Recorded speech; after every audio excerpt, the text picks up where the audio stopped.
A'udzu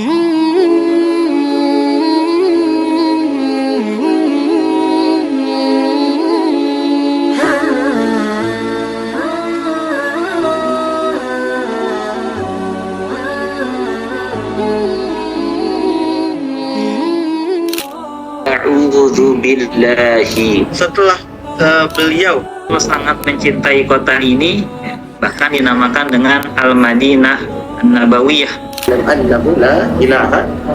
renungkan teman-teman, mengapa Allah datangkan Nabi Khidir demi Lata, demi Uzza dan seterusnya, itu yang dilakukan. Dan Rasul tidak sama sekali mengucapkan seperti itu. Jadi yang dimaksud kesucian batiniah beliau.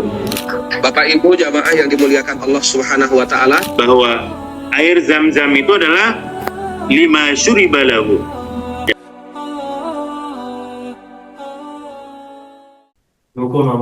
Silakan kepada para Sira Circle yang bisa on cam, boleh on cam untuk menambah keberkahan dalam belajarnya, sehingga ustadznya pun bisa bisa mengenal para jamaah ya, teman-teman semuanya. Seperti itu. Jadi silakan bagi teman-teman yang tidak berhalangan bisa on cam ya, boleh untuk on cam ya.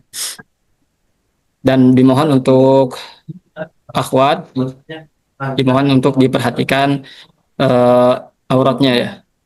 Khawatir terlihat ketika on cam. Nah, baik, kita langsung masuk ke acara berikutnya, yaitu pembacaan ayat suci Al-Quran untuk menambah keberkahan kajian kita di malam hari ini. Insya Allah pembacaan ayat suci Al-Quran akan dibacakan oleh Akhi Fajri Abdul Ghani. Waktu dan layar kami persilahkan.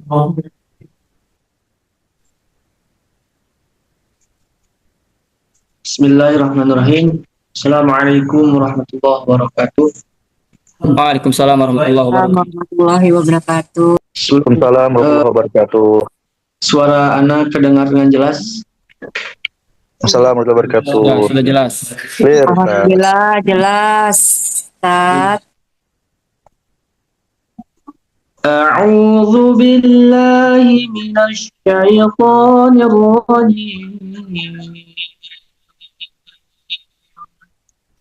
Bismillahirrahmanirrahim.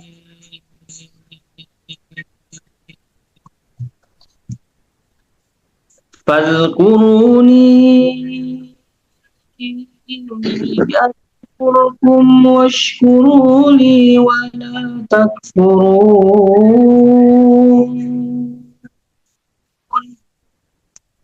Ya ayyuhallazina amanu ista'inu bis-sabri was-salah. Innallaha ma'as-sabirin. Wa la taqulu liman yuqtalu fi sabilillahi amwat bal ahya'un walakin la tash'urun. ولنبلونكم بشيء من الخوف والجوع ونقص من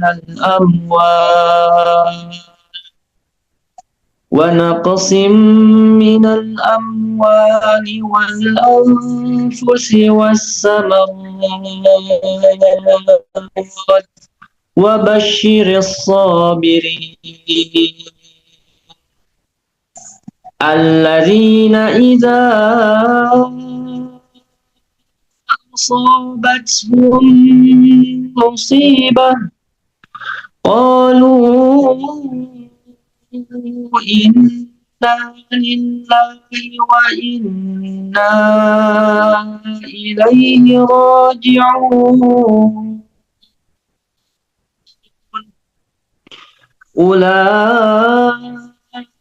أولئك عليهم صلوات من ربهم ورحمة وأولئك هم المهتدون. اللهم ارحمنا بالقرآن. Warahmatullahi wabarakatuh. Waalaikumsalam warahmatullahi wabarakatuh. Insyaallah. Jazakallah khairan katsiran kepada Akhi Fajri yang sudah membacakan suci Al-Quran. Semoga menambah keberkahan pada kajian kita malam hari ini.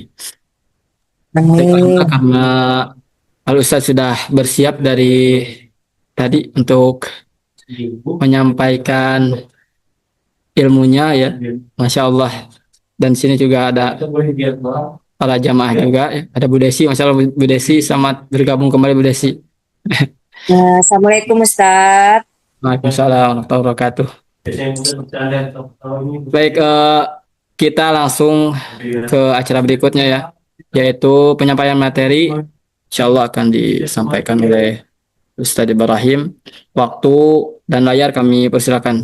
Fadhal Ustaz.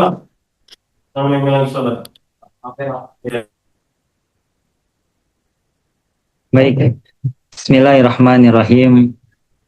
Assalamualaikum warahmatullahi wabarakatuh.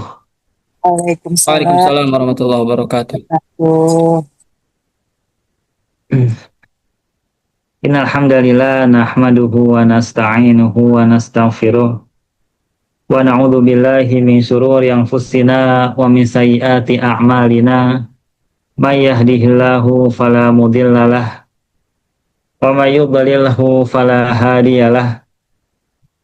Asyhadu an la ilaha illallah wahdahu la syarikalah wa asyhadu anna Muhammadan abduhu wa rasuluh la nabiyya wa la rasula ba'dah. Allahumma salli wa sallim ala nabiyyinal karim nabiyyina Muhammad sallallahu alaihi wasallam. Amma ba'du. Hadirin sekalian yang dirahmati oleh Allah Subhanahu wa taala, Bapak Ibu, semoga selalu dalam keadaan sehat walafiat, semoga selalu dalam hidayah dan taufik dari Allah Subhanahu wa taala. Alhamdulillah, di malam hari ini kita bisa bertemu kembali ya, bertatap muka walaupun secara online ya. Semoga tidak mengurangi keberkahan majelis ilmu kita ini ya, sebagaimana yang disabdakan oleh Rasulullah SAW ya, bahwasannya majelis ilmu adalah ya, majelis yang di dalamnya ya, berzikir kepada Allah Subhanahu wa taala sehingga Allah menurunkan keberkahan dan sakinah atau ketenangan. Bahkan para malaikat pun membentangkan sayapnya karena ridho terhadap apa yang kita kerjakan di dalam majelis ilmu ini. Ya. Baik Bapak Ibu yang dirahmati Allah Subhanahu wa taala ya. Semoga dalam keadaan sehat walafiat semuanya ya. Ustaz Misyari Resi ya. Ada Ustaz Herna Waldi ya. Ada Mbak Mia ya, dan yang lainnya ada Ibu Desi ya. Semoga kita selalu bisa istiqomah di atas jalan Islam ini dan kemudian kita dimatikan Allah dengan keadaan husnul khatimah. Amin ya rabbal alamin. Amin. Pembahasan kita pada malam hari ini ya, melanjutkan pembahasan yang sebelumnya ya, bahwasannya insya Allah bersama kami setiap pekan keempat adalah temanya ya, serial Sirah Nabawiyah ya. Kita akan mengupas ya, kita akan membahas ya tentang perjalanan kisah seorang manusia yang paling mulia, yang paling Allah cintai ya, kisah seorang manusia yang menjadi ya, pemimpin kita ya di dunia dan di akhirat kelak ya, yaitu baginda besar Nabi Muhammad SAW ya, yang dimana kita adalah umatnya ya, maka ya, rasanya malu ya kita mengaku umatnya tapi kalau tidak mengetahui tentang perjalanan hidup beliau ya. Kalau kita suka membaca biografi orang-orang hebat, berpengaruh di dunia, ya, orang-orang yang terkenal, ya, kita suka menyimaknya, suka membahasnya, tapi ya, mengapa kita tidak tertarik, ya,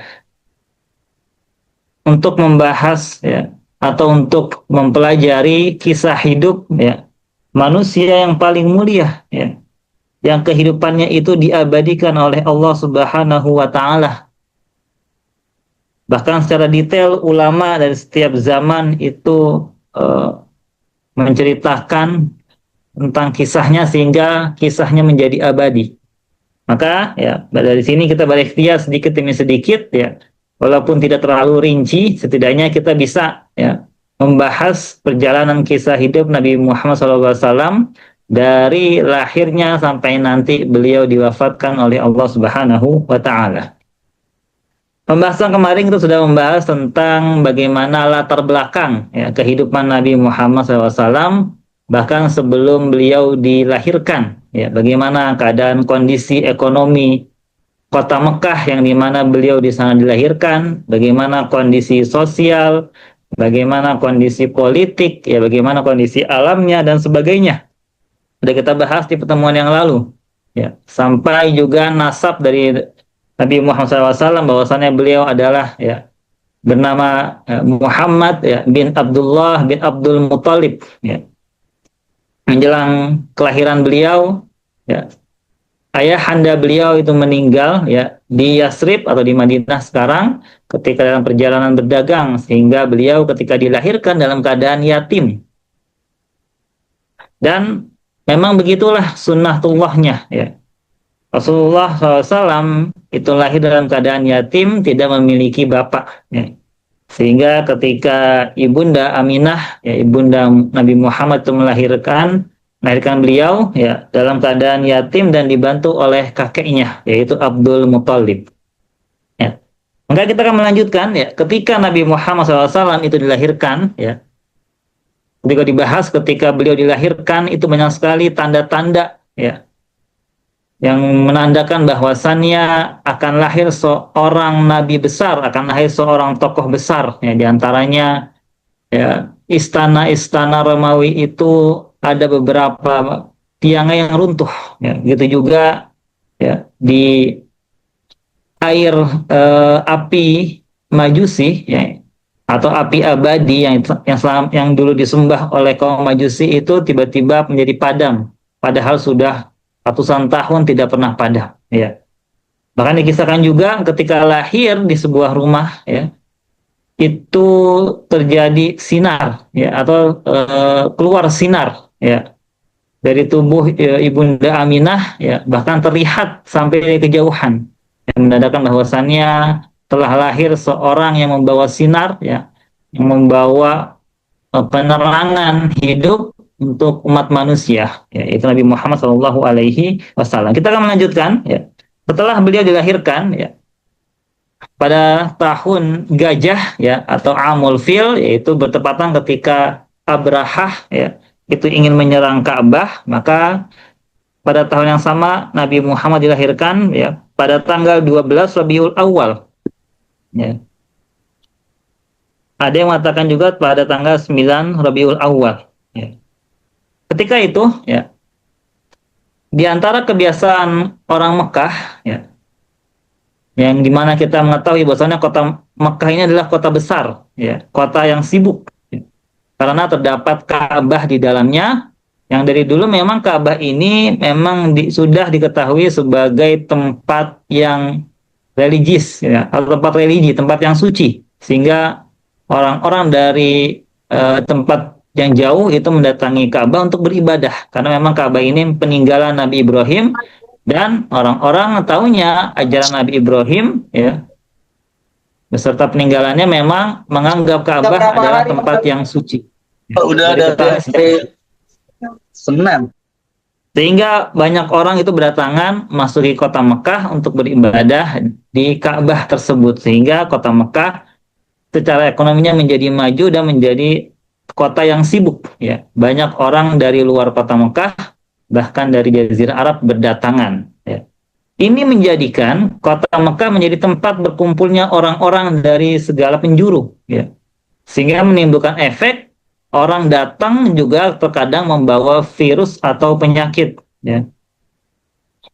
Sehingga ya orang Mekah ya memiliki kebiasaan apabila mereka memiliki anak ya ketika baru dilahirkan ya, salah satu ikhtiar agar anaknya tidak terkena penyakit yang menular ya, mereka itu biasanya akan mengirimkan anaknya yang baru lahir itu ke daerah-daerah di luar Makkah disusui oleh perempuan-perempuan yang ada di daerah tersebut ya. Karena memang ya apabila di desa atau di luar itu secara keadaannya itu jauh lebih sehat. Sehingga anak ya biasanya memang anak ketika baru lahir itu rentan terkena penyakit karena imunnya belum kuat, itu diketahui sejak dahulu, sehingga mereka akan mengirim anak-anaknya itu keluar daerah Mekah agar disusui di sana oleh perempuan-perempuan yang memiliki jasa tersebut ya. Nah, ini juga berlaku ketika Nabi Muhammad dilahirkan ya. Maka ya Nabi Muhammad ini nanti akan disusui oleh seorang perempuan yang bernama Halimah As-Sa'diyah dari Bani Sa'ad bin Bakar ya. Nah, kita akan mendengar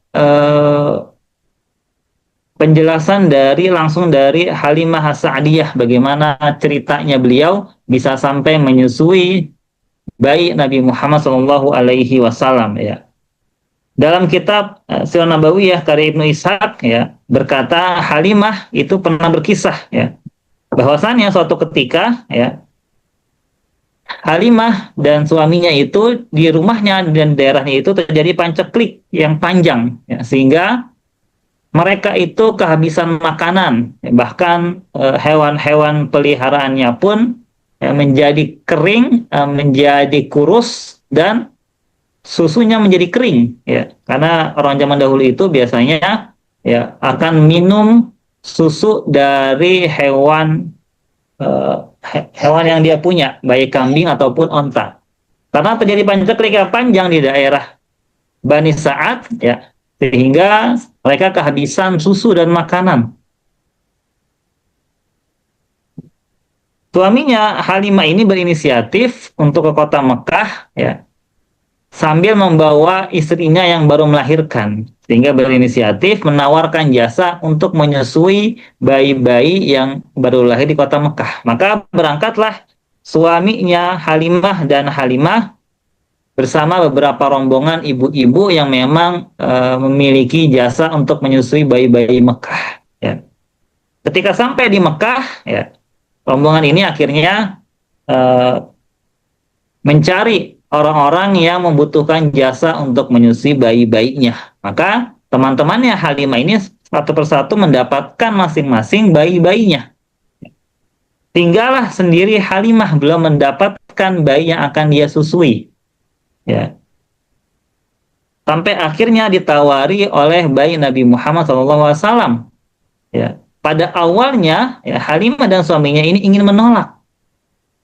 Karena ya kondisi saat itu Nabi Muhammad itu anak yatim dan hanya diurus oleh ibunya yang janda dan kakeknya yang sudah tua. Ya. Sehingga Halimah dan suaminya ya, menganggap ya tidak ada imbalan yang besar yang didapatkan apabila menyusui Nabi Muhammad, bayinya Nabi Muhammad. Ya. Dan ternyata memang sebelum akhirnya sampai ke Halimah, ya, bayi Nabi Muhammad ini sudah dicarikan ya, perempuan-perempuan yang menyusui, tapi semua pada menolak karena mengetahui kondisi bahwasannya bayi ini, bayi Nabi Muhammad ini adalah bayi anak yatim yang hanya diurus oleh seorang ibu yang janda dan kakeknya, sehingga ya orang-orang yang ingin mengambilnya merasa tidak akan mendapatkan imbalan yang sesuai, akhirnya ditolak. Sampai akhirnya tersisa Halimah bin Sa'diyah. Ya. Awalnya Halimah dan suaminya ingin menolak, tapi karena hanya tinggal mereka satunya dalam rombongan itu yang belum mendapatkan bayi susuan, ya akhirnya ya suaminya menyuruh Halimah untuk mengambilnya saja. Ya. daripada mereka nanti pulang ke daerahnya, yaitu daerah Bani Sa'ad dalam keadaan tangan kosong, lebih baik diambil saja. Maka singkat cerita, diambillah bayi Nabi Muhammad SAW ini oleh Halimah As-Sa'diyah. Kemudian Halimah menceritakan, ketika mereka bermalam di Mekah, terjadi banyak sekali kejadian-kejadian yang luar biasa. Dan ini dirasakan Halimah dan keluarganya, banyak sekali keberkahan dan keajaiban terjadi ketika mereka mengambil bayinya Nabi Muhammad, bayi Nabi Muhammad ini, dan banyak sekali kejadian yang luar biasa. Salah satunya adalah ketika baru akhirnya diterima oleh Halimah Sa'diyah dan mereka bermalam di Mekah, baru akan disusukan. Yang tadinya Halimah Sa'diyah itu kondisinya kekurangan makanan, bahkan bayinya pun itu menangis setiap malam karena air susunya Halimah ini keluarnya hanya sedikit, karena ibunya memang makannya juga sedikit, sehingga air susu yang dihasilkannya pun sedikit, sehingga diceritakan sampai setiap malam bayinya itu menangis karena kelaparan. Tapi ketika akhirnya dia menerima bayi Nabi Muhammad, ternyata dikisahkan air susunya itu seakan-akan terisi dengan penuh. Sampai akhirnya Nabi Muhammad itu menyusu kepadanya sampai kenyang, dan akhirnya beliau Nabi Halimah menyusui anaknya juga sampai kenyang. Dan ternyata hewan tunggangan yang dibawanya berupa tunggangannya itu ternyata terisi penuh oleh air susu. Yang tadinya tidak ada susunya, saking keringnya. Tapi ketika datang Nabi Muhammad, seakan-akan banyak sekali rezeki yang berdatangan kepadanya. Maka dikisahkan saat itu adalah hari-hari terindah setelah mereka melalui masa-masa panceklik yang penuh dengan kelaparan. Tapi pada hari itu kami semua merasakan kekenyangan sehingga tidur dalam keadaan yang kenyang. Salah satu keberkahan ketika Halimah dan keluarganya itu menerima Rasulullah SAW dan menyusui bayi dari Nabi Muhammad SAW. Ini salah satu bentuk keberkahannya. Kemudian tidak hanya sampai situ, ketika mereka akhirnya kembali ke wilayah mereka, ketika sampai ke rumahnya, tadinya mereka itu memiliki hewan ternak berupa unta. Untanya karena masa panceklik, dalam keadaannya kurus, air susunya sedikit, bahkan sampai kering. Tapi ketika Nabi Muhammad itu datang, pada kebesokan harinya, dilihat ternyata susunya itu sudah terisi penuh. Akhirnya suaminya Halimah ini memerahnya, dan akhirnya bisa merasakan susu dari untanya tersebut. Ini yang diceritakan oleh Halimah ketika awal menerima bayi Nabi Muhammad SAW dan menyusuinya, sehingga kita mengenal bahwasannya Halimah Sa'diyah itu merupakan ibu susu dari Nabi Muhammad SAW. Dan begitu akhirnya berlalu hari-hari penuh dengan keberkahan, hari-hari penuh dengan rezeki yang berlimpah oleh keluarga dari Halimah As-Sa'diyah. Sehingga sampailah Nabi Muhammad itu berumur 2 tahun dan sudah masuk ke masa menyapih. Dan sesuai aturan, biasanya kalau sudah bayi masa menyapih akan dikembalikan kepada ibunya. Maka Halimah itu kembali ke Mekah untuk menyerahkan bayi dari Nabi Muhammad SAW. Tetapi dalam hatinya, Halimah ini sangat berat untuk mengembalikan Nabi Muhammad karena merasakan dengan kehadirannya itu banyak sekali keberkahan dan rezeki yang didapat. Ini menjadi pelajaran buat kita, kalau kita punya tetangga orang soleh atau teman orang soleh, jangan ragu untuk menolongnya. Walaupun mungkin nggak ada imbalan atau apanya, tapi mengharapkan keberkahan dari membantu orang-orang soleh. Ini terjadi kepada keluarga Halimah ketika itu, akhirnya mau menerima bayi Nabi Muhammad yang tadinya itu ditolak oleh yang lain. Nah, sehingga keberadaan orang soleh ini, nabi ini membawa keberkahan buat keluarganya. Maka menjadi pelajaran buat kita, jangan pernah ragu menolong orang-orang soleh, walaupun mungkin secara materi atau duniawi tidak dapat, tapi yakinlah ya Allah pasti akan menolong ya kita ketika kita menolong hamba yang dicintai oleh Allah Subhanahu wa Ta'ala. Maka ketika berumur 2 tahun genap ya, Halimah ini mengembalikan Rasulullah SAW kepada ibunya, tetapi dalam hatinya sangat berat ya. Halimah ingin tetap bersama Rasulullah agar membawa banyak keberkahan dalam hidupnya. Sehingga Halimah ketika akan menyerahkan bayi Nabi Muhammad itu bernegosiasi atau meminta ya, dengan meminta kepada Ibunda Aminah, Ibunda Nabi Muhammad, agar bisa terus merawat Nabi Muhammad SAW yang kecil ini ya. Sehingga akhirnya itu disetujui oleh Ibunda Aminah, sehingga Halimah itu kembali ke keluarganya, ke wilayahnya ya, sambil membawa Nabi Muhammad SAW yang masih dalam keadaan bayi ini ya. Begitulah Nabi Muhammad SAW tinggal di perkampungan kabilah Bani Sa'ad ya, sampai nanti usia 5 tahun. Pada usia 5 tahun terjadi suatu peristiwa yang menyebabkan akhirnya Nabi Muhammad ini dikembalikan kepada ibundanya ya. Suatu hari ya, riwayatkan oleh Imam Muslim dari Anas bahwasannya Rasulullah SAW itu suatu hari ketika sedang bermain bersama teman sebayanya, bersama teman sepersusuannya ya, ketika itu didatangi oleh malaikat Jibril alaihissalam ya.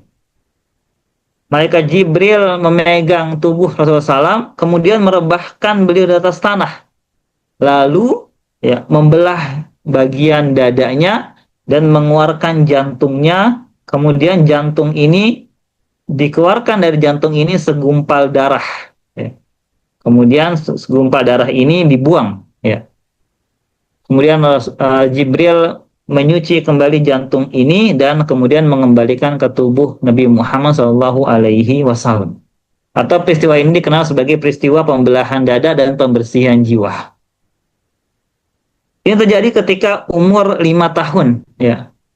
Ketika terjadi ini, teman-teman sebaya Nabi Muhammad yang saya itu sedang bersama beliau itu berlari ketakutan, mengadu kepada ibunya, yaitu Halimah Sa'diyah.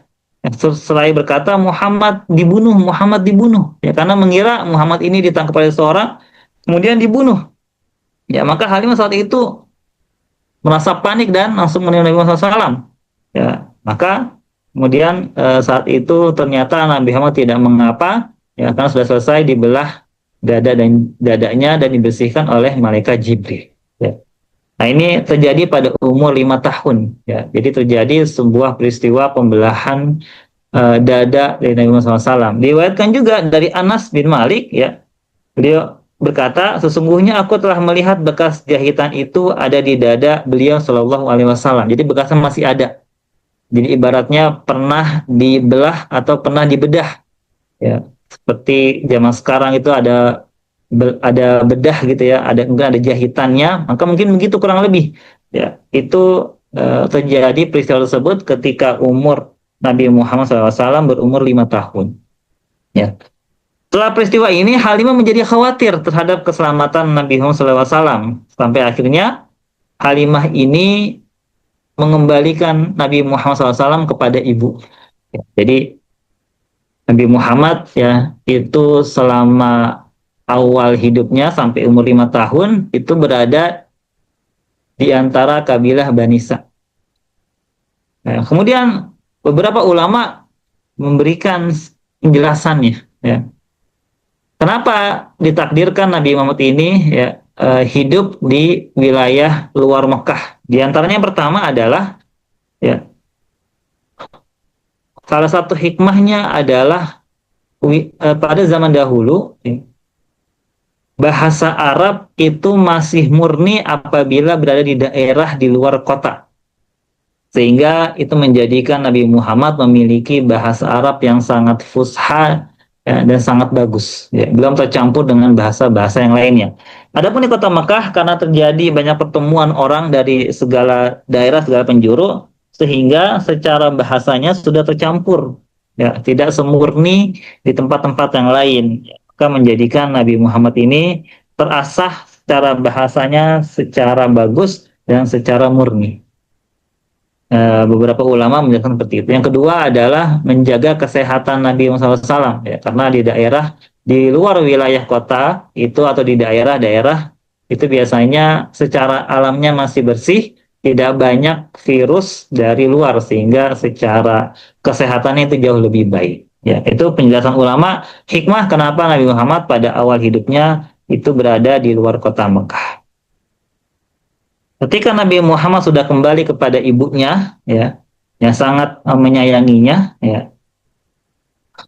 Ketika beliau berumur 6 tahun, itu diajak oleh Aminah ibunya untuk mengunjungi dan menziarahi kuburan dari ayahandanya, ya, yaitu Abdullah bin Abdul Muthalib yang berada di Yasrib atau Madinah.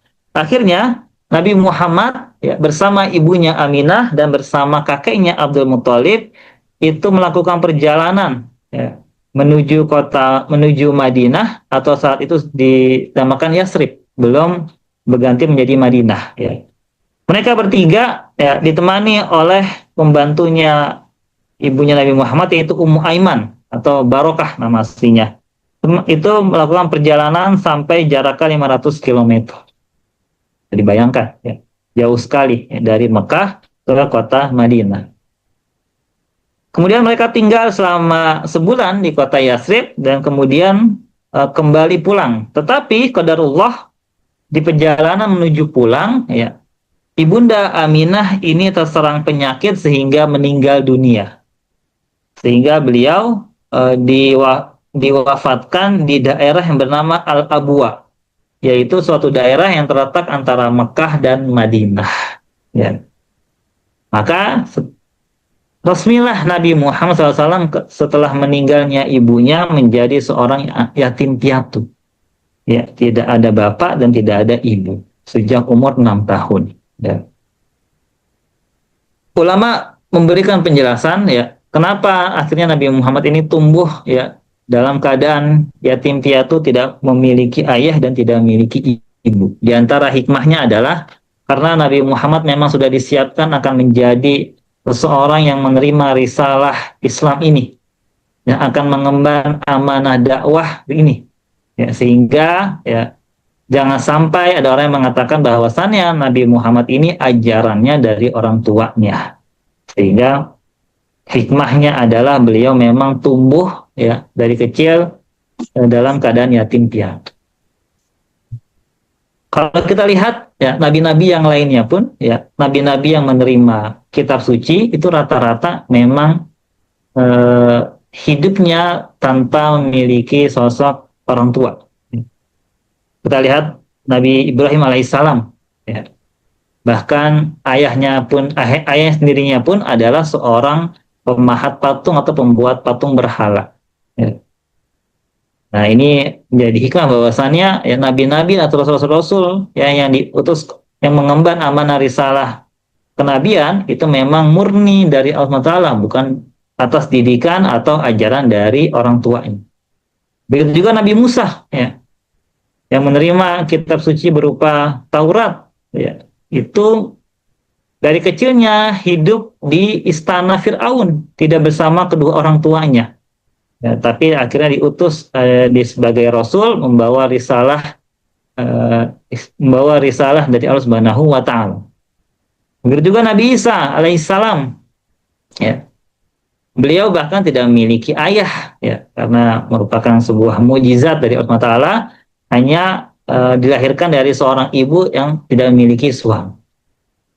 Kita lihat rata-rata Rasul, ya, orang-orang yang menjadi Rasul ini memang besar tanpa figur orang tua, ya, agar memang, ya, mereka itu diutus sebagai Rasul, itu ajarannya memang dari Allah Subhanahu wa Ta'ala, bukan dari kedua orang tuanya. Salah satu hikmahnya kenapa akhirnya Nabi Muhammad ditakdirkan sejak kecil sudah menjadi yatim piatu. Maka ketika ibundanya meninggal, pengasuhan Nabi Muhammad SAW berpindah kepada kakeknya, yaitu Abdul Muthalib, seorang yang milik seorang tokoh di antara Bani Quraisy. Ya. Karena melihat kondisi ya, Nabi Muhammad saat itu dalam keadaan yatim piatu, ya, maka Abdul Muthalib ini sangat menyayangi cucunya, yaitu Nabi Muhammad SAW, dan memiliki keistimewaan tersendiri di antara bahkan anak-anak atau cucu-cucunya yang lain. Ya. Dikisahkan ya bahwasannya Abdul Muthalib ini, ya, ini punya suatu tempat tersendiri di dekat Ka'bah. Ya. Yang tempat ini memang khusus untuk beliau. Ya, biasanya ya tempatnya ini sudah disiapkan oleh anak-anaknya sebagai penghormatan kepada beliau. Suatu ketika Nabi Muhammad ini mendatangi tempat tersebut dan bermain di sekitarnya. Ya. Sehingga anak-anaknya Abdul Muthalib ini melarangnya dan mengambil Nabi Muhammad SAW. Tapi ketika Abdul Muthalib melihat itu, kemudian berkata kepada anaknya, biarkan cucuku ini ya berada di tempatku, karena sesungguhnya nanti ya dia akan menjadi orang besar menggantikan. Nah, ini menunjukkan bahwasanya betapa besar dan kecintaan rasa sayang Abdul Muthalib kepada Nabi Muhammad SAW, cucunya. Akan tetapi ya Abdul Muthalib tidak lama bersama Rasulullah SAW. Ya. Saat beliau berusia 8 tahun 2 bulan 10 hari, ya, ketika beliau berusia 8 tahun, ya, jadi ketika baru lahir sampai umur 5 tahun, Nabi Muhammad itu bersama Halimah Sa'diyah, ibu susuannya. Kemudian ketika itu dikembalikan kepada ibundanya Aminah, tidak lama sampai umur 6 tahun, ya, akhirnya meninggal ibundanya. Kemudian dari umur 6 tahun sampai umur 8 bulan, Rasulullah ini diasuh oleh kakinya Abdul Muthalib. Ya, pada umur 8 tahun, ya, kakek beliau Abdul Muthalib ini meninggal dunia. Ya. Sehingga ya, pengasuhan Nabi Muhammad ini berpindah ya, kepada pamannya yang bernama Abu Thalib. Ya. Saudara langsung dari bapaknya Abdullah ya, bin Abdul Muthalib. Maka begitulah ya, perpindahan pengasuhan Nabi Muhammad SAW sampai akhirnya tiba kepada Abu Thalib, dan akhirnya Abu Thalib ya ini melaksanakan amanahnya mengasuh Nabi Muhammad dari kecil sampai usia balik remaja, sampai akhirnya Nabi Muhammad ini menikah. Bahkan Abu Thalib ini setia, selalu membersamai Nabi, selalu menolong Nabi, selalu membela Nabi, bahkan ketika Nabi sudah diutus sebagai Rasul dan berdakwah. Ya. Dikisahkan juga bahwasanya memang Abu Thalib walaupun tidak beriman, tapi sangat mendukung dakwah Nabi. Ketika ada yang ingin mencelakainya, maka Abu Thalib ini orang yang pertama memasang badan membela Nabi Muhammad SAW. Maka begitulah. Ya. Abu Thalib ini mengasuh Nabi dengan penuh sayang, ya. Di rumahnya sendiri tidak membedakan antara Nabi Muhammad dengan anak-anaknya, bahkan terkadang lebih mendahului kebutuhan Nabi Muhammad ketimbang anak-anaknya yang lain. Tapi atas takdirnya Allah, ya, paman Nabi yang sangat Nabi sayangi dan cintai ini sampai akhir hayatnya tidak mengucapkan kalimat syahadatain, itu tidak beriman secara lisan kepada Nabi Muhammad SAW. Tapi padahal Nabi Muhammad itu sangat menginginkan pamannya ini masuk Islam dan mendapatkan hidayah dan ampunan dari Allah Subhanahu wa Ta'ala. Ini menjadi hikmah juga buat kita, ya, bahwasannya memang hidayah ini milik Allah Subhanahu wa Ta'ala. Terkadang orang yang sangat kita sayangi, orang yang sangat kita cintai, yang sangat kita harapkan mendapatkan hidayah Islam ini, kalau Allah tidak berkehendak, maka sampai akhir hayat pun Allah tidak akan memberikannya hidayah. Karena memang hidayah dan taufik ini milik Allah satu-satunya. Ya. Dialah yang berkuasa untuk memberikan hidayah ini kepada siapa yang Dia inginkan. Innaka la tahdi man ahbabta walakinallah yahdi man yasha. Ini sebagaimana ayat dari Al-Qur'an. Ya. Sesungguhnya engkau tidaklah dapat memberikan hidayah kepada orang yang engkau cintai. Walakinallah yahdi man yasha. Akan tetapi Allah memberikan hidayah kepada siapa yang Allah inginkan. Begitu ya. Kemudian ya, ketika masih dalam pengasuhan Abu Thalib, ya, paman Nabi Muhammad SAW, ketika berumur 12 tahun, jadi sudah masuk usia remaja. Ya. Abu Thalib ini mengajak Nabi Muhammad untuk melakukan perjalanan dagang ke negeri Syam. Kita tahu bahwasannya orang Quraisy di Mekah itu salah satu mata pencahariannya adalah berdagang. Ya, sebagaimana disebutkan di dalam surat Al-Quraisy, li'ila fi Quraisy ila fihim rihlatash syita'i was-shaif. Ya. Di antara kebiasaan orang Quraisy ini melakukan perjalanan pada asyita, pada musim dingin, ya. Ila fi Quraisy ila fihim rihlatash syita'i was-shaif, dan pada as-shaif, musim panas. Ya, jadi pada musim dingin mereka melakukan perjalanan ke Syam, dan pada musim panas melakukan perjalanan ke Yaman. Ya, ini dua tempat yang menjadi mitra bisnisnya orang Quraisy. Seperti itu. Syam itu sekarang ada di sebelah utara negara Arab Saudi. Ya. Syam itu sebuah wilayah luas yang sekarang itu kumpulan dari negara Yordan, ya, Lebanon, Suriah, dan Palestina. Itu satu kesatuan wilayah itu namanya Syam.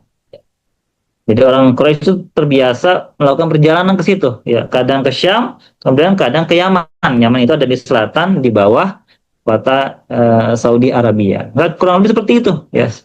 Mereka melakukan perjalanan dagang. Ya, maka ketika Nabi Muhammad berusia 12 tahun, ya, ini diajak oleh pamannya Abu Thalib berdagang ke negeri Syam. Ya, jadi memang sudah kebiasaan orang Quraisy. Jadi Nabi Muhammad sudah dididik sejak kecil, ya, dalam perjalanan dagang ini mencari nafkah, ya, umur 12 tahun. Ya, kalau di kita 12 tahun itu baru masuk SMP, ya. Kalau di sini sudah diajak untuk melakukan perjalanan jauh, melakukan perjalanan berdagang. Ya. Suatu ketika, ya, ketika pertama kali diajak oleh Abu Thalib melakukan perjalanan ke Syam ini, ya, rombongannya ini disambut oleh, ya, seorang rabi, ya, atau seorang rahib, pendeta yang bernama Bahiroh. Ya, jadi di negeri Syam itu ada seorang rahib, atau pendeta besar yang bernama Bahiroh. Bahiroh ini menyambut rombongannya Abu Thalib, ya, dan yang lainnya, yang padahal tidak pernah disambut seperti ini. Tapi ketika Nabi Muhammad itu ikut bersama rombongan, ya, pendeta ini, ya, atau rahib ini menyambut dengan sambutan yang luar biasa, ya, sehingga orang-orang Quraisy itu, ya, Abu Thalib bersama yang lainnya merasa heran. Ya. Maka ketika pendeta ini menyalami satu persatu sampai ketika itu akan menyalami Nabi Muhammad, ya, dia mengatakan, ya, inilah penghulu alam semesta, ya. Inilah utusan Rabb alam semesta. Dia diutus oleh Allah sebagai rahmat bagi alam semesta ini, ya. Jadi seakan-akan tahu bahwasannya Nabi Muhammad yang masih remaja ini, masih kecil ini, rahib ini sudah tahu bahwasannya nanti besarnya Nabi Muhammad ini akan menjadi seorang rasul, jadi seorang tokoh besar, menjadi utusan dari Allah Subhanahu wa taala. Ya. Kemudian Abu Thalib bersama pemuka kaum Quraisy, ya, bersama rombongan itu bertanya, bagaimana Anda tahu hal itu? Ya. Bagaimana tahu hal itu, bahwasannya Nabi Muhammad ini, ya, anak ini akan menjadi utusan dari Allah Subhanahu wa taala. Kemudian dia menceritakan, ya, sesungguhnya ketika kalian muncul dan naik dari bebukit, tidak satu pun dari bebatuan ataupun pepohonan melainkan bersujud terhadapnya, dan keduanya tidak akan bersujud kecuali terhadap seorang nabi. Jadi rahib ini membaca alam sekitarnya, bahwasannya alamnya ini punya fenomena yang unik. Ya, ternyata ini ingin menyambut sebuah rombongan yang terdapat di dalamnya seorang calon nabi. Ya. Dan kita tahu bahwasannya memang, ya, orang-orang ahli kitab, ya, di dalam kitabnya itu, ya, memang sudah disebutkan tanda-tanda dari kenabian. Ya, maka ketika rahib pendeta ini yang dimana mereka memang ahli kitab, ya, memang mempelajari Alkitab, ya, ini melihat tanda-tanda kenabian ini ada pada diri Rasulullah Shallallahu Alaihi Wasallam. Sehingga akhirnya pendeta ini menyambut rombongan orang Quraisy, Abu Thalib sama lainnya, dan menjamunya dengan jamuan yang spesial. Kemudian akhirnya setelah itu diberitahukan kepada Abu Thalib agar memulangkan keponakan yang tersebut ke Mekah dan tidak membawanya serta ke Syam. Ya, jadi jangan sampai dia masuki kota Syam ya bertemu dengan orang-orang lain. Ya. Dikarenakan khawatir apabila tertangkap oleh orang Romawi dan orang Yahudi, ya. Sehingga nanti takut dijahatin atau takut dibunuh. Ya. Karena memang orang Yahudi ini tidak terima kalau ada nabi selain dari kaumnya. Ya. Sehingga atas dasar ini akhirnya Abu Thalib ini membawa pulang Nabi Muhammad SAW beserta anak-anaknya dan tidak jadi untuk melakukan perdagangan di negeri Syam.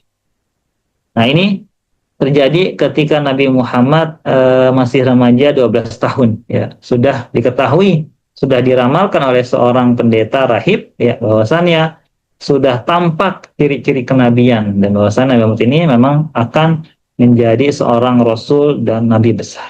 Ya. Kemudian ya di antara kisah-kisah Nabi Muhammad di masa-masa sebelum beliau diutus sebagai nabi, ya, pada umur 20 tahun terjadi sebuah perang fujar antara kabilah Quraisy dan sekutu mereka dari Bani Kinanah. Ya. Jadi terjadi peristiwa perang ya, di antara penduduk Mekah, yaitu antara kabilah Quraisy ya, melawan kabilah Qais. Ya. Ini perang besar. Ya. Saat itu Rasulullah ikut serta dalam perangnya. Ya. Tapi bukan sebagai orang yang berperang membunuh, tapi saat itu menyiapkan peralatan perang untuk paman-pamannya. Jadi pengalaman pertama peperangan untuk Nabi Muhammad SAW. Setelah perang ini terjadi sebuah hilful fudul atau perjanjian damai. Ya. Begitu juga ya dalam perjanjian damai ini Rasulullah itu ikut serta ya duduk ya di antara para pemuka kaum Quraisy ya untuk menandatangani perjanjian damai ini. Nah, ini menjadi pengalaman untuk Rasulullah SAW dalam hal negosiasi. Jadi memang harus disiapkan oleh Allah SWT. Nantinya beliau diutus sebagai nabi, sudah banyak sekali pengalaman-pengalaman tentang bermasyarakat, tentang mencari nafkah dan sebagainya. Ya. Begitu kira-kira perjalanan hidup Nabi Muhammad ketika masa remajanya. Ya. Dikisahkan juga bahwasannya ketika masih remaja, ya, Nabi Muhammad ini tidak memiliki pekerjaan yang tetap. Ya. Salah satu pekerjaan beliau itu adalah mengembalakan kambing atau mengembalakan hewan ternak. Ya. Dan dari pekerjaannya ini Nabi Muhammad ini mendapatkan uang yang sedikit atau di sini dibahasakan sebagai kirot atau bagian dari uang dinar. Jadi dulu pekerjaan Nabi itu sebelum Nabi diutus sebagai Rasul, salah satunya adalah Nabi berpengalaman menjadi pengembala kambing. Nah ini menjadi kebiasaan atau salah satu ciri-ciri di antara nabi-nabi yang lainnya. Bahwasanya Nabi pernah bersabda, tidaklah seorang nabi itu melainkan dia adalah seorang pengembala kambing.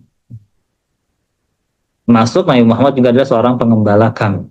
Ulama menjelaskan, ya, di antara hikmahnya adalah orang yang biasa mengembalakan kambing itu secara mental leadership-nya itu terbangun. Ya, dia terbiasa mengatur rombongan kambing yang besar. Ya, dia mengenal kambingnya. Kambing dong, sini ada juga kambing ini. Sehingga memang disiapkan untuk menjadi seorang pemimpin. Ya. Sampai suatu ketika ya Nabi Muhammad ini pada usia umur 25 tahun ya ini ditawari pekerjaan oleh Ibunda Khadijah ya yang nanti akan menjadi istrinya ya. Ibunda Khadijah saat itu ya dalam keadaan sudah janda 2 kali. Ya.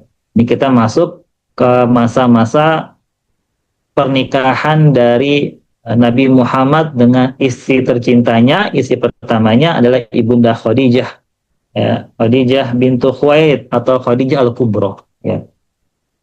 Pada awalnya, ya, Khadijah ya ini memang adalah seorang perempuan yang memiliki karir bisnis yang sangat bagus. Kalau sekarang namanya businesswoman, ya, atau memang seorang yang memiliki bisnis atau usaha yang sangat besar. Bunda Khadijah ini dikisahkan adalah di antara kaumnya dialah perempuan yang paling kaya, dialah perempuan yang paling terhormat karena terlahir dari keluarga bangsawan dan keluarga yang ternama. Ya. Secara namanya bagus, secara kepintarannya diakui, dan secara hartanya banyak. Nah, Ibunda Khadijah, ya, karena memiliki keahlian dalam berdagang, ini biasa mempekerjakan laki-laki di antara orang Quraisy untuk melakukan perdagangan dengan dimodali oleh modalnya, ya. Dimodali oleh uang dari Ibunda Khadijah. Jadi sistemnya seperti mudharabah sekarang.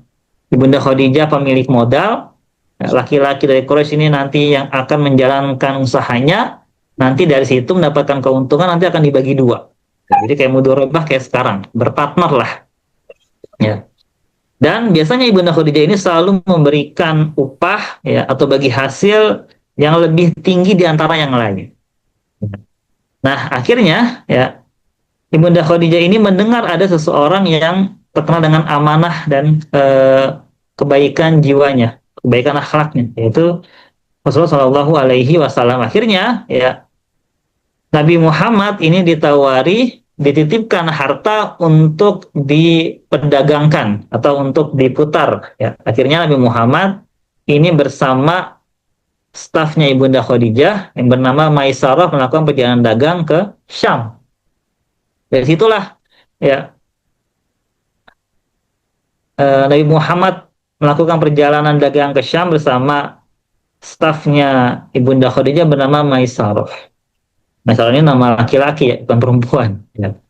Setelah pulang dan selesai melakukan perdagangan, Maisarah ini melaporkan hasilnya, bahwasannya perdagangan, ya, dari Rasulullah SAW ini memiliki banyak sekali keuntungan yang besar.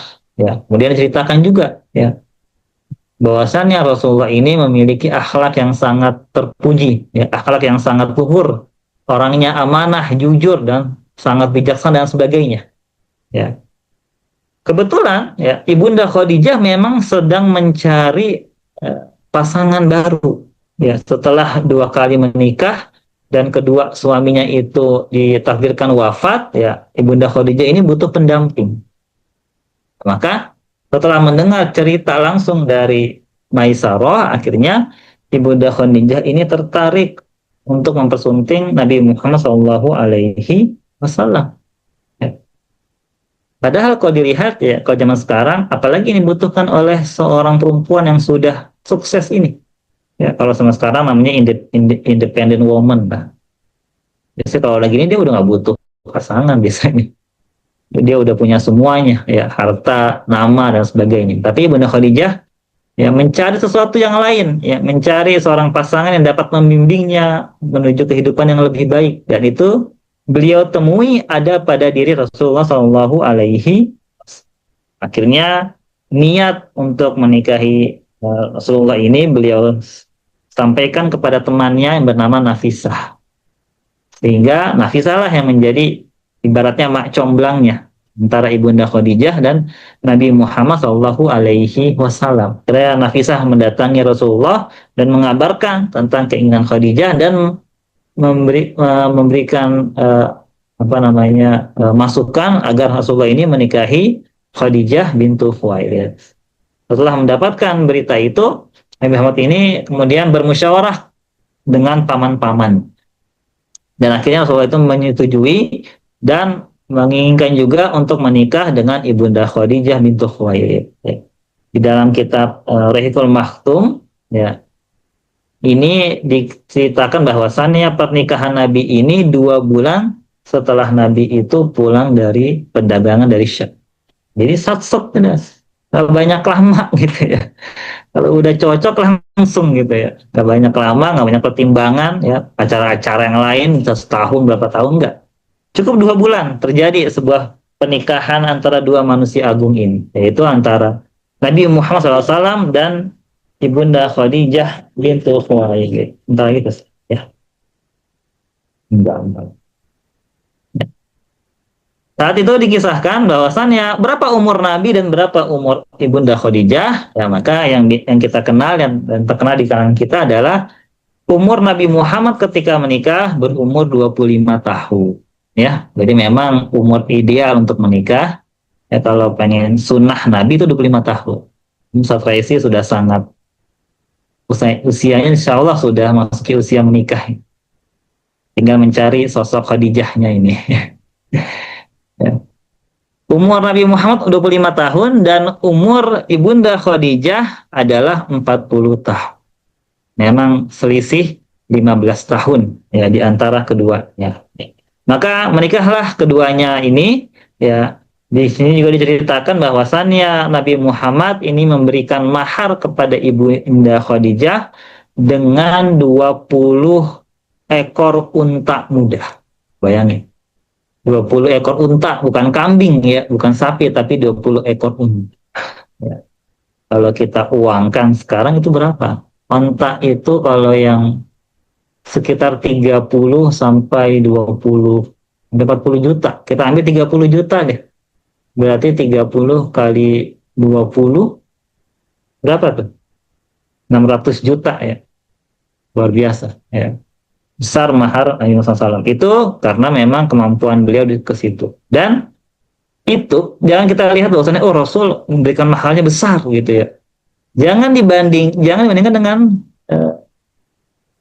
dengan keadaan kita ya. Karena yang beliau persunting adalah Ibunda Khadijah, seorang saudagar besar ya. Harta segitu mungkin kecil dibandingkan dengan harta Ibunda Khadijah. Jadi memang segitu memang sudah sepantasnya. Ya. Jangan nanti kalau kita beralasan kenapa belum menikah? Ya, saya mau ikuti sunnah Rasul. Mahalnya 20 onta ya, enggak juga ya. Ya, cukup dengan sesuai kemampuan kita masing-masing ya. Dan akhirnya Nabi Muhammad SAW akhirnya menikah dengan Ibunda Khadijah dan menjalani kehidupan pernikahan yang sangat bahagia ya. Dan Nabi Muhammad ya itu tidak menikahi perempuan lain ketika Ibunda Khadijah masih hidup ya. Jadi memang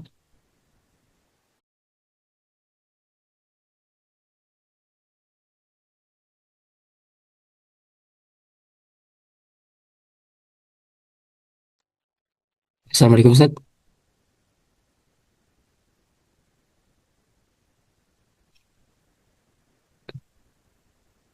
Ya sepertinya ada sedikit gangguan sinyal.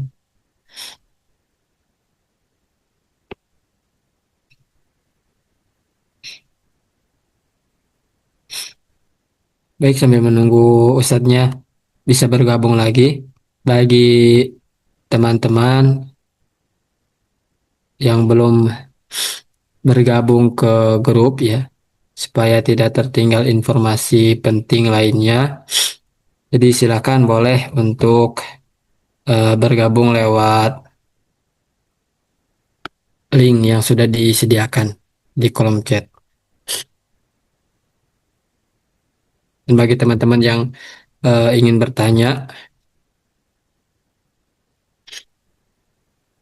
ketika Ustadznya sedang menjelaskan ya, boleh ya nanti ditanyakan saja, tapi harus raise hand dulu.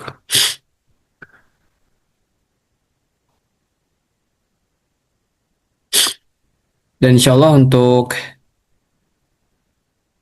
teman-teman para jamaah semuanya yang belum bisa berkesempatan hadir ya, atau mungkin ada sanak saudaranya yang nggak bisa ikut hadir, nanti bisa melihat siaran ulangnya ya di YouTube. Insya Allah akan kami share. Makanya bagi para jamaah Bapak Ibu semuanya yang belum bergabung ke grup, silakan boleh bergabung lewat link yang sudah dikirim di kolom chatnya supaya tidak tertinggal informasi-informasi penting.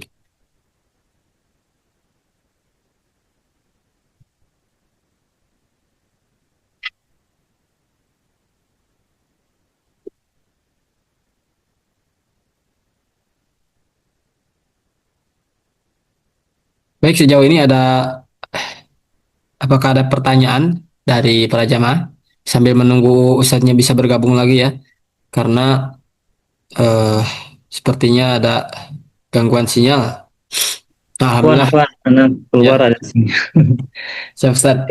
Ya, jadi, mungkin kita coba sekian ya. Nah, jadi pembahasan kita sampai bahwa Nabi Muhammad SAW akhirnya menikah bersama Ibunda Khadijah dan akhirnya menjalani kehidupan pernikahan yang sangat berbahagia, sehingga anak-anaknya Nabi semua itu didapat dari Ibunda Khadijah. Ya, anak Nabi itu ada 6, ya, ada Al-Qasim, ya, ada Zainab, ada Ruqayyah, ada Ummu Kulsum, ada Fatimah, dan ada Abdullah. Ya, sebenarnya total ada 7. Terakhir adalah Ibrahim. Ini merupakan anak dari Maria Al-Qibtiyah. Ya. Anak-anak Nabi yang laki-laki ini semua meninggal ketika masih kecil. Ya. Dan yang hidup sampai dewasa itu hanya anak-anak yang perempuan. Ya. Anak-anak yang perempuan itu sampai dewasa menikah dan semuanya itu meninggal ketika Nabi Muhammad masih hidup. Kecuali Fatimah Az-Zahra, ya, ini satu-satunya putri Nabi yang menemani Nabi Muhammad di akhir hayatnya. Tetapi setelah Nabi Muhammad meninggal, Fatimah ini menyusul setelah 6 bulan Nabi Muhammad ini wafat. Kurang lebih seperti itu, jamaah sekalian yang dimuliakan Allah SWT, pembahasan sirah kita pada malam hari ini. Ya, semoga menjadi memicu kita untuk lebih lagi membaca sirah Nabi kita, Nabi Muhammad SAW, karena di setiap kisahnya mengandung hikmah, di setiap kisahnya mengandung pelajaran, di setiap kisahnya mengandung inspirasi untuk kita menjalani kehidupan kita agar menjadi lebih baik dan menambah kecintaan kita kepada Nabi Muhammad SAW. Begitu. Amin. Allah. Amin. Pada MC Al-Ustadz Mishari Resi Al-Garuti. Itu silakan. Assalamualaikum. Masya Allah, terima kasih banyak pada Ustadz Abdurrahman Ibrahim yang sudah menyampaikan penjelasannya, telah menyampaikan ilmunya kepada kita semua. Alhamdulillah, Ustadz, jazakallah khairan katsiran. Semoga ilmunya tambah berkah lagi. Nah, di sini ada jamaah kita, Ustadz. Ini ada Ibu Desi yang senantiasa istiqomah tiap pekannya, ada juga Pak Jubaidin nih, Ustadz. Masya Allah nih. Pak Jubaidin kembali bergabung. Ya, ada sedikit pertanyaan dari saya nih. Masya Allah, silakan Pak. Langsung saja, boleh ditanyakan ke Ustadz. Boleh ini Pak, on cam. Boleh dinyalakan Pak kameranya. Masya Allah, tambah menyala Pak Jubaidin. Jidatnya tutup dulu. Nah, Masya Allah. Ya, silakan Pak. Gini Ustaz, tadi yang terakhir itu Nabi Muhammad punya anak 7 ya. Benar ya? Anaknya ada 7 ya, benar nggak? Kenapa Pak? Tadi anaknya Nabi Muhammad tadi ada berapa Pak? Ustaz, yang dari mana aja? Yang dari Ibunda Khadijah ada 6. Kemudian ada 1 dari Maria Al-Qibtiyah. Ya, dia Qibtiyah. Terus yang nama-namanya? Saya gak apa masa. Qasim, ya. Qasim. Nah, ada lagunya Pak. Anak-anak Nabi ada 7 orang itu anak saya nyanyi itu. Terus yang terakhir yang itu Abdullah ya, yang Abdullah ya. Iya, Abdullah. Ya, yang laki-laki semuanya meninggal ketika masih kecil. Tidak sempat semua meninggal. Berarti kan kalau kita lihat sekarang dari pembicaraan masalah nasab nih Pak ya. Kan? Kalau habaib itu dari mana itu Pak? Habaib dari Hasan dan Husain Pak. Oh, dari Hasan Husain. Iya. Itu anak yang Nabi itu kan Hasan dan Husain. Ya.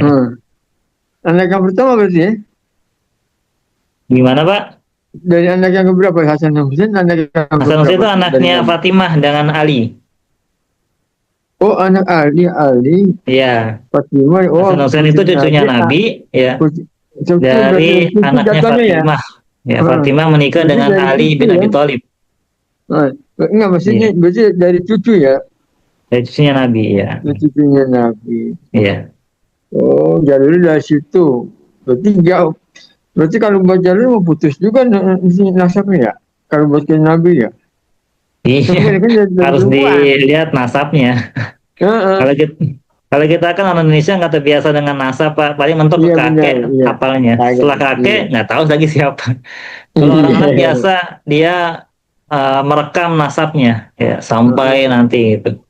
Kalau Iya, kita nggak iya. tahu, Pak. Iya betul. Ini kalau buat cerita kan kita dari situ kan dari Hasan Hussein, dari anaknya istri Fatimah. Fatimah punya anak dua, Hasan dan Hussein kan. Iya, Iya kan? Dan dari Hasan iya, Hussein baru keluar tuh yang ceritanya namanya Habaib kan gitu.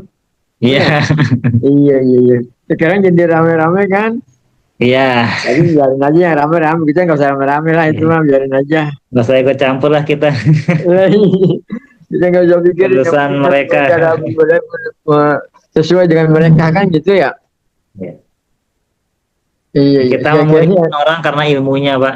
Ya. iya betul. Kalau cuma ngaku nasab tapi nggak ada ilmu dan akhlaknya, apa yang mau Ah, kita iya, iya hormati. sih. Iya, iya benar, benar.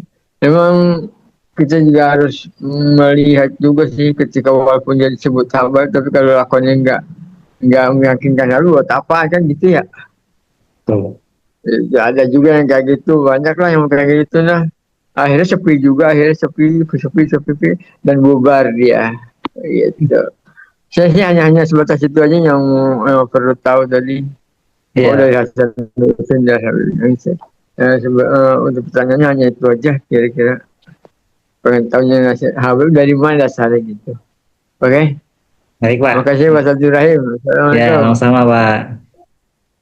Ya, ya lanjut yang lain.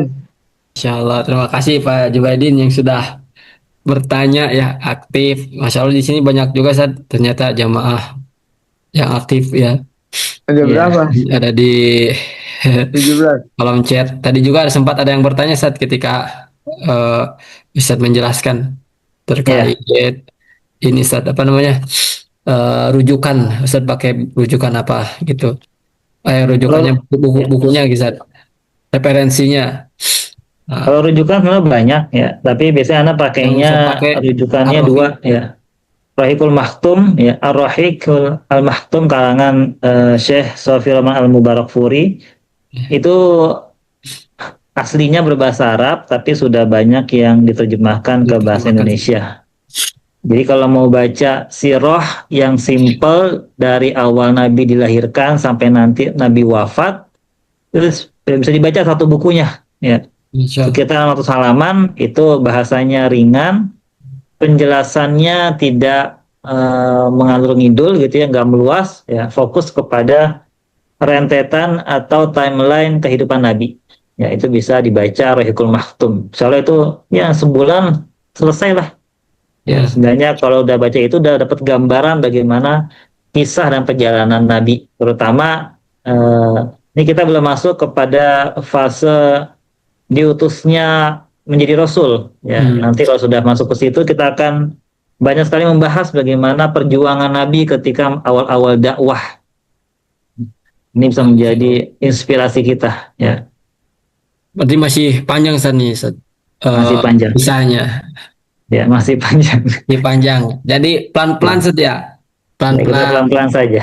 Pelan-pelan saja. Jadi Bu Desi harap bersabar. Amin. Jadi pelan-pelan, nggak langsung semuanya Bu Desi. Ya. Sebetulnya mau nanya Ustadz, itu Ya kan silakan Bu Desi. apa ya? Nabi Muhammad kan punya anak itu, nanti diceritakan nggak itu meninggalnya karena apa gitu, ketujuh orang itu, atau nanti diceritakan nggak? Ya Ustaz, silakan Ustaz. Ya, sebentar ya, Jawab sebentar mungkin ya. penyebabnya.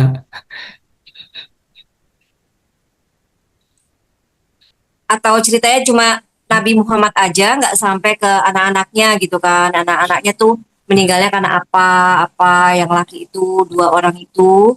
Ya, ya mungkin kalau di dapat referensi dari kitab lain ya. Kalau di Rihqul Maktum ini memang terpusatnya kisahnya ke Nabi ya. Hanya membahas Nabi. Tapi nanti insya Allah kita carikan ya referensinya ya.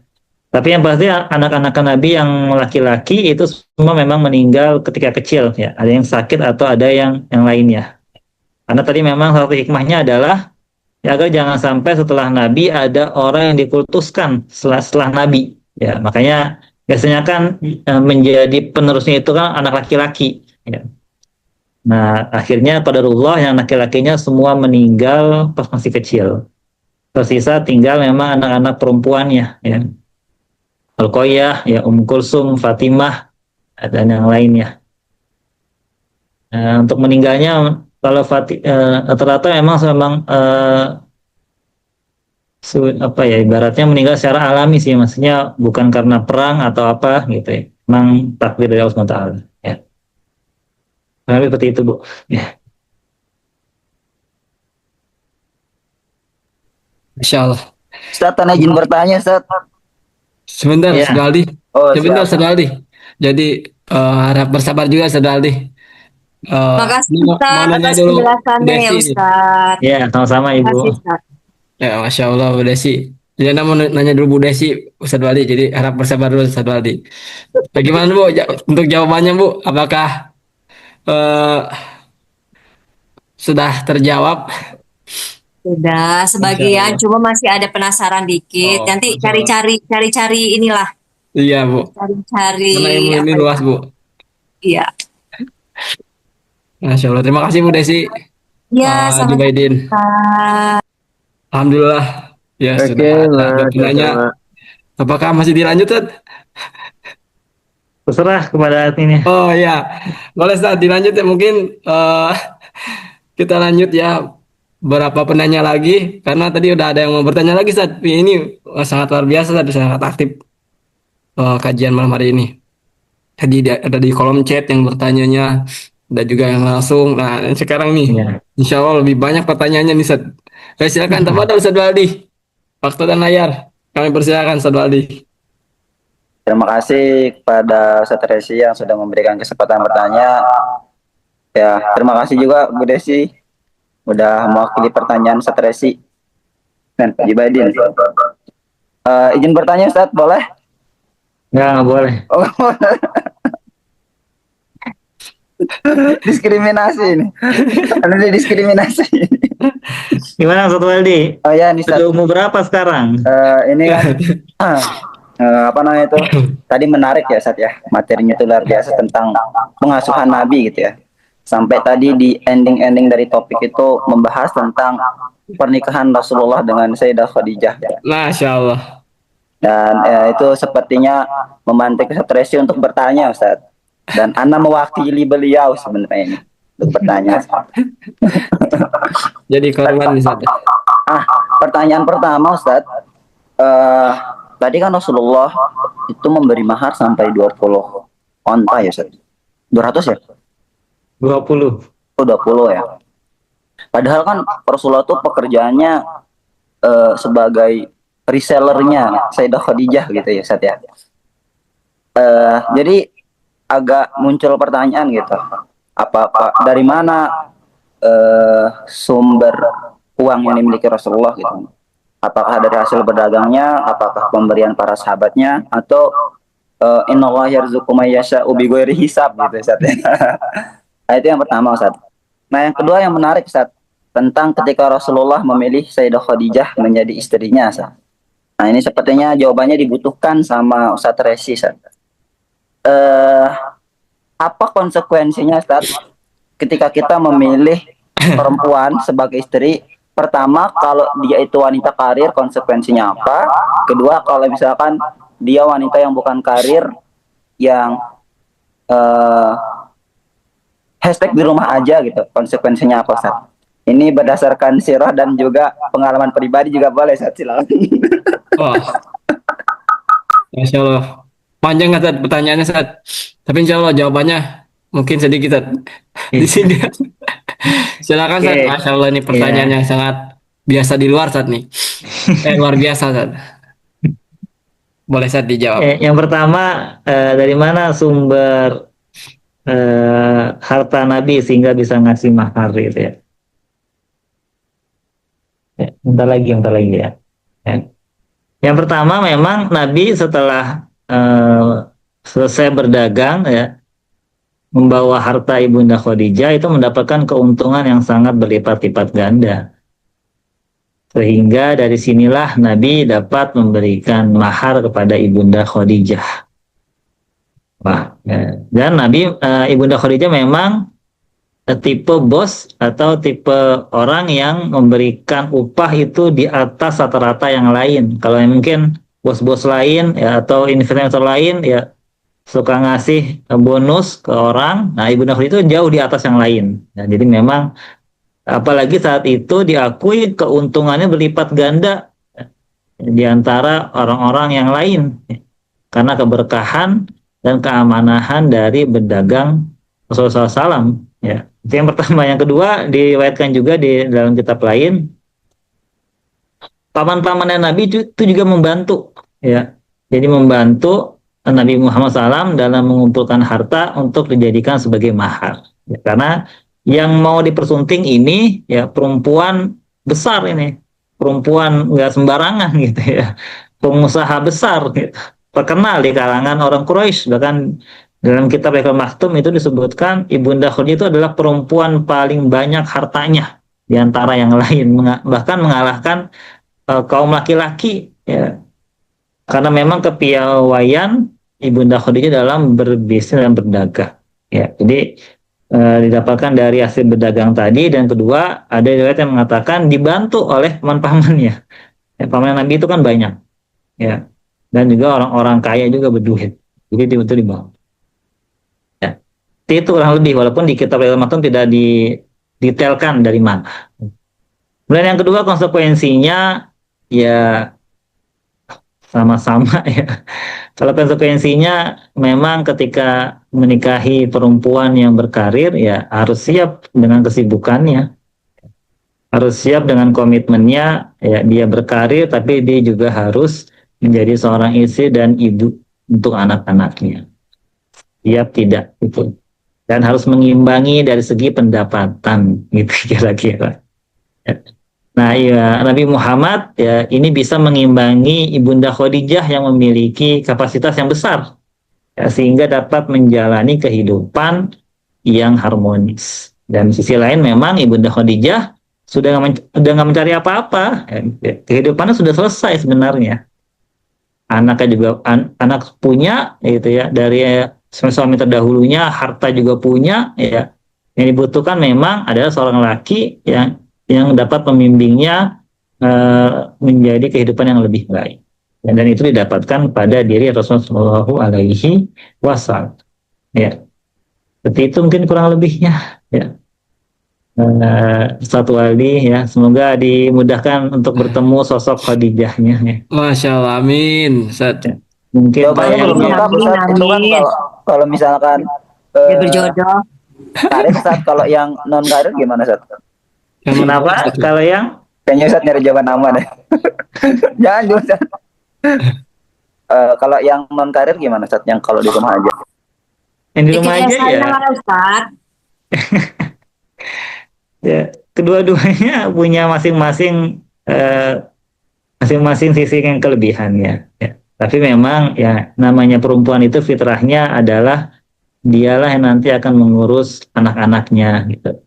Ketika akhirnya memang dia total di rumah ya, sehingga dapat menjadi totalitas juga untuk mengurus anak-anaknya. Karena karir terbesar seorang perempuan itu adalah ketika berhasil dalam mendidik anak-anak. Itu mungkin kurang lebih ya satu Aldi. Ya. Kalau dari kita sudah cukup, insya Allah perempuan tidak usah lah keluar rumah. Siap, bisa dilanjutkan doa yang tadi, Ustaz. Ya. Itu kurang lebih ya. Nanti kita ngobrol di belakang aja lebih panjang ya.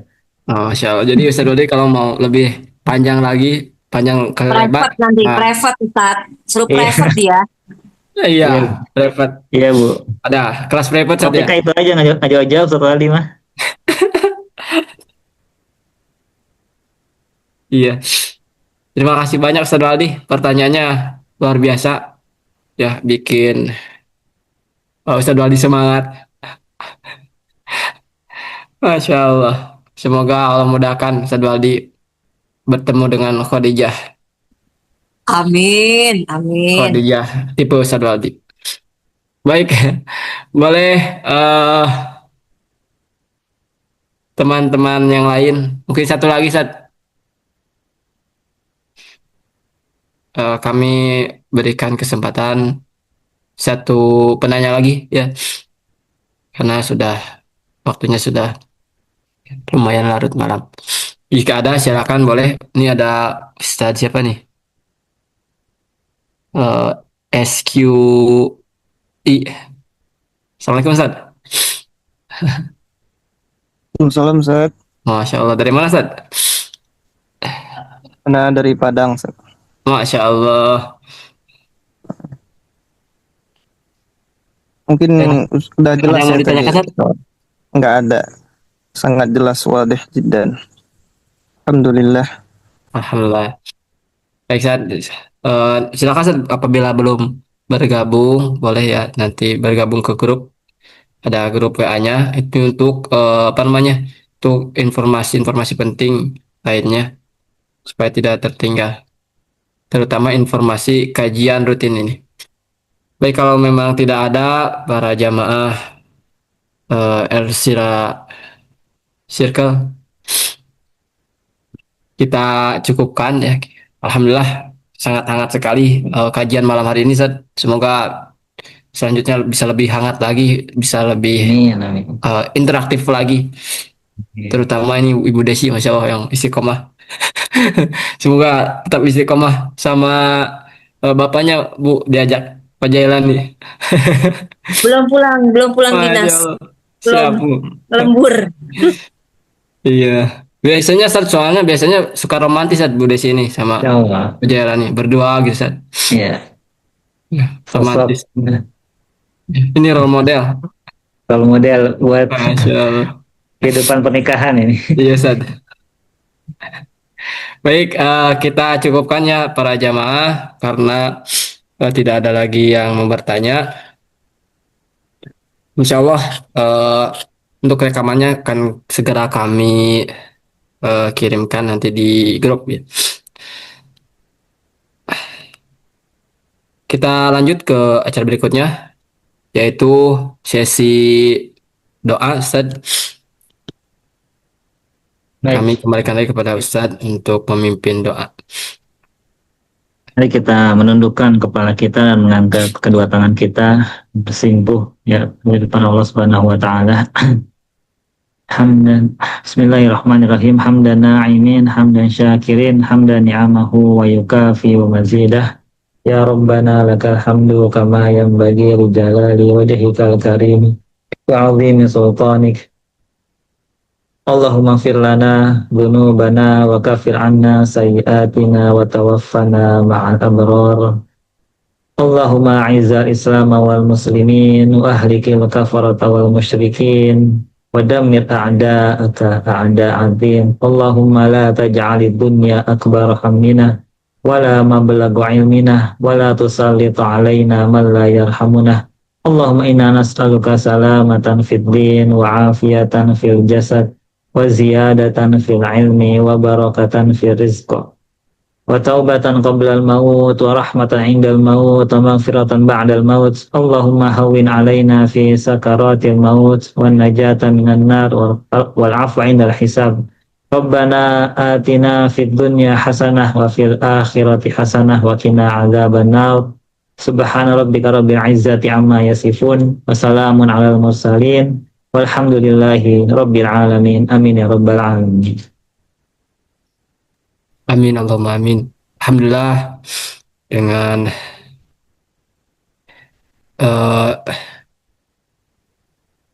berdoa ya.